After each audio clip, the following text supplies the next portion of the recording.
Galera, se vocês estão se perguntando, ai Gustavo, será que algum dia eu vou parar de trabalhar? Esse vídeo aqui é para vocês. Nesse vídeo eu vou apresentar para vocês o que são dividendos, como se aposentar recebendo dividendos e como vocês vão garantir que não vão precisar do INSS, também conhecido como Isso Não Será Suficiente, para vocês poderem se aposentar, ter uma vida digna e poder viver com rendimentos, tá? Então, antes da gente começar a entrar no vídeo de hoje, um importante disclaimer: as informações apresentadas nesse vídeo, elas têm um caráter exclusivamente educativo, tá? Então, nada que eu falar aqui deve ser considerado como recomendação de compra, venda, escolha de ativo ou qualquer coisa do tipo.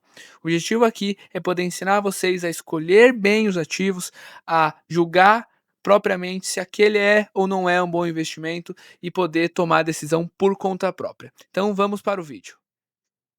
Que são dividendos, tá?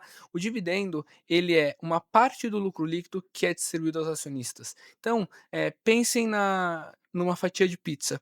Então, de tudo que a empresa lucra no ano, uma parte ela distribui como dividendos, outra parte ela retém no negócio, ou seja, ela não distribui e deixa no negócio para reinvestir, para crescer, e para investir no próprio negócio. Então, vamos pegar aquele exemplo da padaria do seu João que a gente falou na apresentação anterior. Se você não se recorda, volta no vídeo anterior, tá? Que a gente dá esse exemplo. Então, digamos que essa padaria tem um lucro de R$ 10.000 no ano.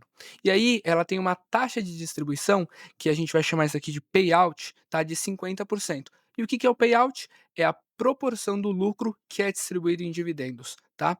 Então, se nesse caso ela tem 10.000 de lucro e vai pagar um payout de 50%, ela vai pagar R$ 5.000 de dividendos ou R$ 500 por ação, porque lembra, a gente tinha falado no vídeo anterior que tinham 10 ações nessa padaria do João, então cada ação, cada acionista, né, ia receber R$ 500 por ação. E aqui trazendo um exemplo de uma empresa boa pagadora de dividendos para vocês, é a Caixa Seguridade, é o ramo de seguros do Banco Caixa, o ticker da ação é CXSE3.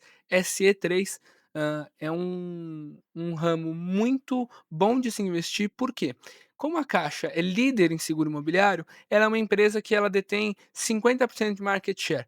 E com isso, ela consegue, estar muito presente em todo o seguro imobiliário fornecido pelo empréstimo da Caixa. Então ela faz o seguro da residência, ela faz o seguro do imóvel quando está em construção, ela tem o seguro prestamista, então ela é uma empresa muito sustentável. Em um outro vídeo eu devo mostrar para vocês, contar um pouco mais sobre essa empresa, mas ela é um exemplo de boa pagadora de dividendos. E aí tem um outro conceito que é muito importante vocês conhecerem, que é o dividend yield. O que que é o dividend yield, gente? O dividend yield é a rentabilidade dos dividendos de uma empresa em relação ao preço atual de suas ações. O que isso significa? Deixa eu mostrar o cálculo para vocês, que eu acredito que vai ficar muito mais fácil de entender.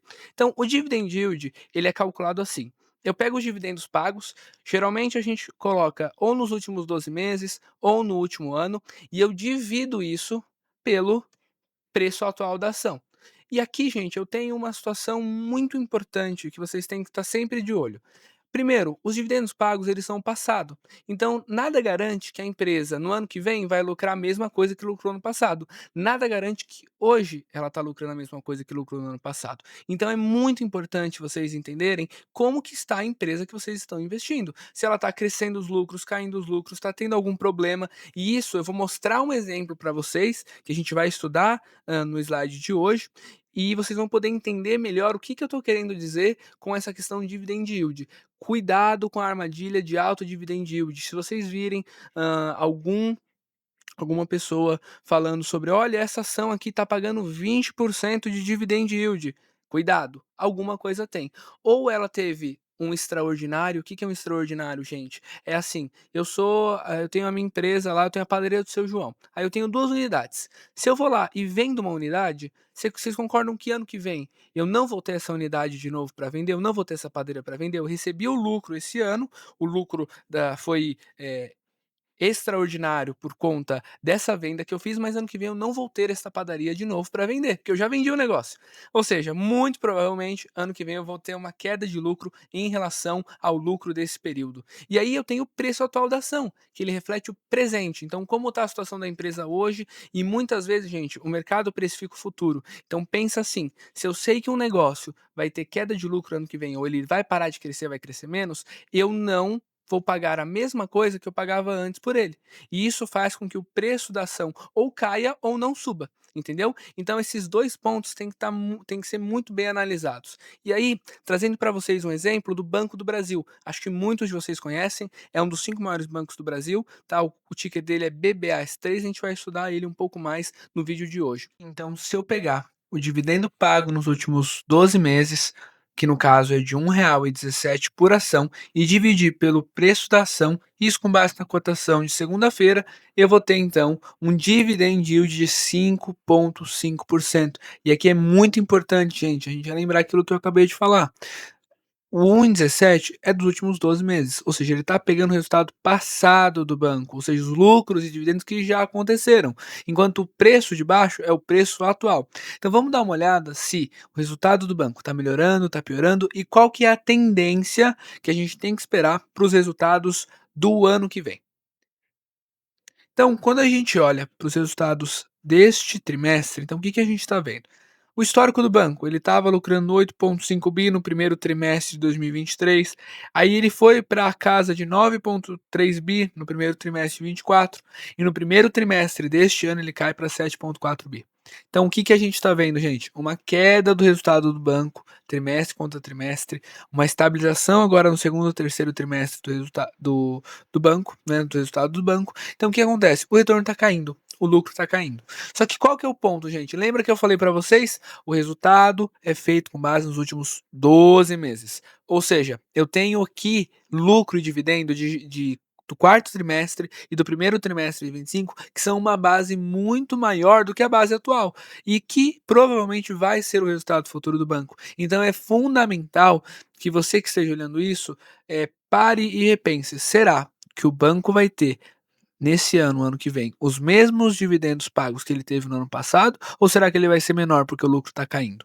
Então, essa reflexão é o que a gente vai fazer no próximo slide, em que a gente vai calcular qual que é o retorno esperado do Banco do Brasil para este ano. Então, a primeira coisa, a gente tem um lucro esperado de 18 bilhões, tá? E aí 18 bilhões, isso daqui de acordo com o guidance de 2025. Os bancos, principalmente, divulgam sempre no começo do ano um negócio chamado guidance, que é a expectativa de resultados do ano vigente. Então, a expectativa, o bottom line, ou seja, a parte de baixo da expectativa do banco é 18 bilhões. Ele está numa faixa entre 18 a 21 bilhões. Mas eu estou considerando 18 porque o banco já revisou 3 vezes esse guidance.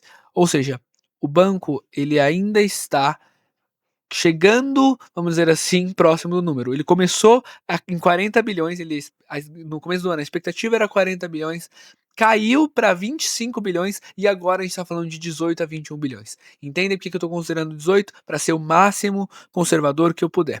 Então, para chegar no lucro por ação, eu pego o lucro dividido pela quantidade de ações, então eu tenho R$ 3,14 por cada BBASA3. Eu tenho um payout de 30%, lembra que eu falei? Payout é a parte do lucro que vai ser distribuído em dividendos. Isso também com base no Guidance 2025, eles divulgam qual que vai ser o payout do ano. E aí, quando eu multiplico o lucro por ação, que é o LPA, a primeira vez que vocês veem esse termo, toda vez que vocês virem LPA, é lucro por ação, pelo payout, e aí com isso eu tenho o dividendo esperado que é 94 centavos.